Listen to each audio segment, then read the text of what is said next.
Om Swastiastu. Baik, di sini saya perwakilan dari kelompok 3 izin membuka presentasi dalam mata kuliah analisis laporan keuangan. Adapun anggota dari kelompok 3, yang pertama ada Triwahyuni Oktavia dengan NIM belakang 1005, yang kedua ada Komang Tisomia Jayanti dengan NIM belakang 1026, dan yang ketiga ada Komang Intan Permatasari dengan NIM belakang 1173. Adapun materi yang akan dibahas pada presentasi kali ini, yang pertama ada komponen neraca, yang kedua kandungan informasi dalam neraca, yang ketiga prinsip penyusunan neraca sesuai standar akuntansi keuangan.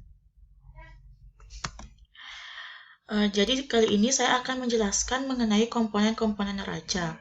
Jadi sebelumnya, seperti yang kita ketahui, laporan neraca ini merupakan salah satu jenis laporan keuangan yang dibuat tiap akhir periode.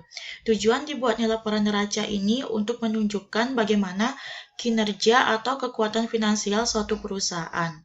Laporan neraca ini memiliki dua sisi, ada sisi aktiva atau aset dan ada sisi pasiva, di mana pada sisi aktiva ini menunjukkan seluruh aset yang dimiliki oleh perusahaan dan pada sisi pasiva ini menunjukkan sumber daya yang digunakan dalam mendanai kepemilikan dari perusahaan. Adapun komponen-komponen dalam neraca, yang pertama ada aktiva, yang kedua ada liabilitas, yang ketiga ada ekuitas. Yang pertama, aktiva. Aktiva ini merupakan sumber ekonomi yang bisa memberi manfaat usaha di masa mendatang. Terdiri dari yang pertama, aktiva lancar, merupakan sesuatu yang diharapkan menjadi uang kas atau sesuatu yang dapat digunakan atau dijual selama operasional perusahaan. Ada rekening yang terdapat pada aktiva lancar ini ada kas dan starkas, piutang, sediaan, biaya dibayar di muka, investasi jangka pendek, dan perlengkapan. Yang kedua ada investasi jangka panjang, merupakan penanaman modal dalam jangka panjang yang bertujuan untuk mendapatkan pendapatan secara teratur dan menjaga hubungan baik dengan perusahaan. Contohnya yaitu saham, obligasi, pembelian tanah atau bangunan. Yang ketiga ada aktiva tetap atau aktiva tidak lancar, merupakan aktiva berwujud yang dimiliki oleh perusahaan yang lebih dari 1 tahun. Contohnya tanah, bangunan, mesin kendaraan, peralatan, dan lain sebagainya. Yang selanjutnya ada aktiva tetap tidak berwujud, merupakan hak jangka panjang yang sifatnya non-fisik yang dimiliki oleh perusahaan, seperti hak paten, hak cipta, merek dagang, dan goodwill. Yang terakhir ada aktiva lain-lain, contohnya seperti aktiva tetap yang tidak digunakan, bangunan dalam penyelesaian, piutang kepada pemegang saham. Selanjutnya ada liabilitas atau utang. Nah, merupakan pengorbanan ekonomis untuk kepentingan di masa mendatang yang berbentuk penyerahan aktiva dan jasa. Jika kita lihat dari waktu jatuh temponya, maka kewajiban ini dapat dibagi menjadi dua. Yang pertama ada kewajiban lancar, yang merupakan kewajiban yang pelunasannya kurang dari 1 tahun. Contohnya utang dagang, utang pajak, utang gaji, utang bunga, dan lain sebagainya. Yang kedua ada kewajiban tidak lancar, merupakan kewajiban yang masa pelunasannya lebih dari 1 tahun, contohnya itu utang bank, utang obligasi, dan lain sebagainya. Selanjutnya ada ekuitas. Ekuitas ini merupakan kekayaan yang dimiliki oleh perusahaan sebagai sumber keuangan utama. Ekuitas ini terdiri dari modal disetor dan laba atau rugi yang didapatkan oleh perusahaan. Baik, untuk materi selanjutnya akan dilanjutkan oleh rekan saya. Saya Komang Intan Permatasari akan melanjutkan presentasi dari teman saya tentang kandungan informasi dalam neraca. Adapun kandungan informasi dalam neraca itu terdapat posisi sumber kekayaan entitas dan sumber pembiayaan untuk memperoleh kekayaan entitas tersebut dengan periode akuntansi seperti triwulanan, caturwulanan, tahunan, dan semesteran. Selanjutnya yaitu standar akuntansi keuangan entitas tanpa akuntabilitas publik atau SAK-ETAP memberitahukan bahwa minimal mencakup pos-pos informasi di dalam neraca.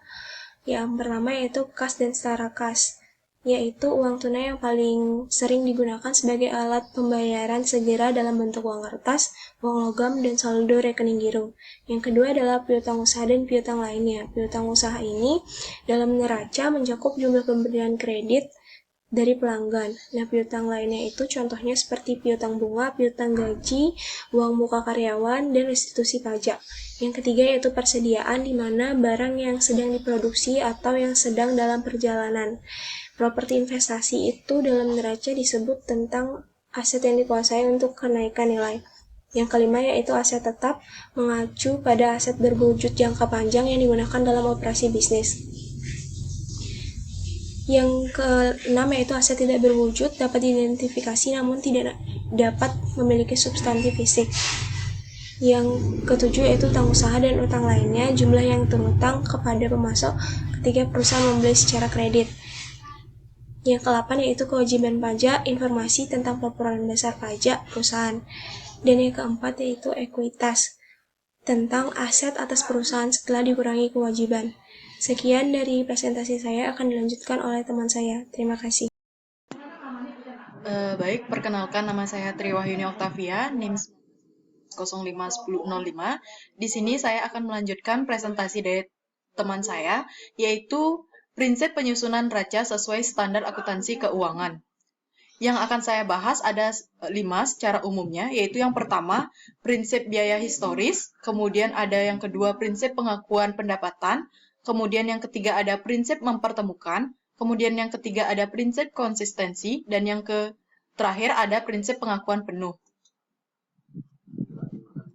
Di mana yang pertama saya akan bahas yaitu ada prinsip biaya historis, di mana prinsip ini mempunyai makna jika pencatatan transaksi keuangan atas sebuah barang sudah didapatkan oleh sebuah perusahaan, maka pencatatan keuangannya berdasarkan pada berbagai biaya yang dikeluarkan untuk mendapatkan barang tersebut.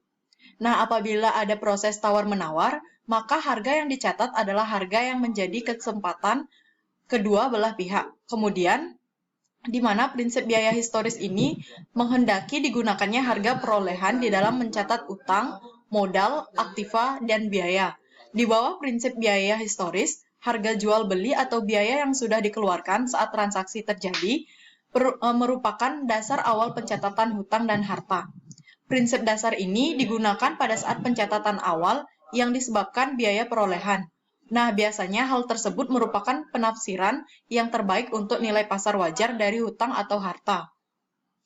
Contoh dari prinsip biaya historis ini, misalkan pada saat Anda ingin membeli laptop, harga yang ditawarkan sebesar 10 juta, setelah terjadi proses tawar-menawar dengan penjual, maka harga tersebut didapat dengan harga 9.500.000. Dari kejadian yang diceritakan tersebut, yang menjadi harga perolehan laptop yang harus dicatat adalah 9.500.000, sehingga yang dicatat dalam pencatatan muncul dengan angka 9.500.000. Kemudian, adapun kelebihan dan kekurangan dalam prinsip ini, yaitu yang pertama, kelebihannya, variabel yang ada dalam biaya historikal merupakan variabel yang objektif, karena didasarkan pada transaksi pertukaran di masa yang lalu. Kemudian kekurangannya yaitu bila barang-barang diperoleh pada tanggal yang berlainan, maka tidak bisa diperbandingkan satu sama lain, karena historical cost tidak mewakili nilai uang yang sama apabila terjadi inflasi dan deflasi. Kemudian prinsip yang kedua ada prinsip pengakuan pendapatan, adalah di mana aliran masuk harta atau aktiva yang muncul dari penyerahan jasa atau barang yang dilakukan selama periode tertentu oleh suatu unit usaha, di mana dasar yang dipakai sebagai alat ukur besarnya pendapatan adalah jumlah kas atau ekuivalennya yang didapat dari semua transaksi penjualan dengan pihak yang bebas. Ada contohnya yaitu seperti perusahaan mengakui pendapatan atas pemberian izin kepada pihak lain untuk menggunakan aset perusahaan seperti bunga, sewa, dan royalti. Kemudian pada prinsip pengakuan pendapatan umumnya, pendapatan diakui pada saat yang pertama yaitu direalisasikan atau dapat direalisasikan, dan yang kedua ada pendapatan dianggap dihasilkan atau earned. Kemudian prinsip yang ketiga yaitu ada prinsip mempertemukan, di mana prinsip ini adalah biaya yang dipertemukan dengan pendapatan yang diterima dengan tujuan menentukan besar atau kecilnya laba bersih setiap periode. Karena biaya itu harus dipertemukan dengan pendapatannya, maka pembebanan biaya sangat tergantung pada saat pengakuan pendapatan. Apabila pengakuan suatu pendapatan ditunda, maka pembebanan biayanya juga akan ditunda sampai saat diakuinya pendapatan. Contohnya yaitu seperti pada transaksi pendapatan diterima di muka. Prinsip ini sangat tergantung pada penentuan pendapatan. Jika pengakuan pendapatan ditunda, maka pembebanan pada biaya juga tidak bisa dilakukan. Nah, adapun kelebihan dan kekurangan yang dimiliki oleh prinsip ini. Kelebihannya yaitu prinsip ini dapat membantu menghindari penyimpangan dalam posisi keuangan dan meningkatkan kualitas laporan keuangan. Nah, kekurangannya itu ada dalam biaya yang tidak mempunyai hubungan yang jelas dengan pendapatan. Maka sulit untuk mempertemukan biaya dengan pendapatannya. Kemudian prinsip yang keempat ada prinsip konsistensi, di mana prinsip ini adalah prinsip akuntansi dasar yang digunakan dalam pelaporan keuangan tetap dan digunakan secara konsisten atau tidak berubah-ubah metode dan prosedurnya.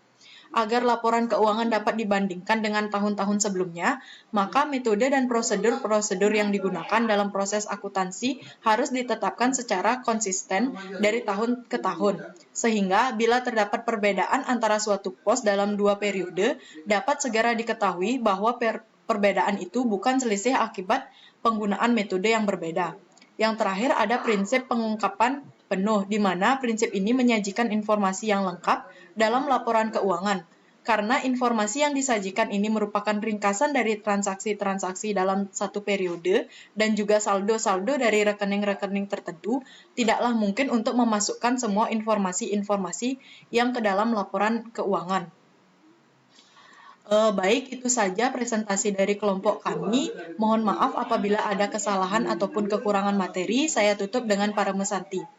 Om Santi Santi Santi Om.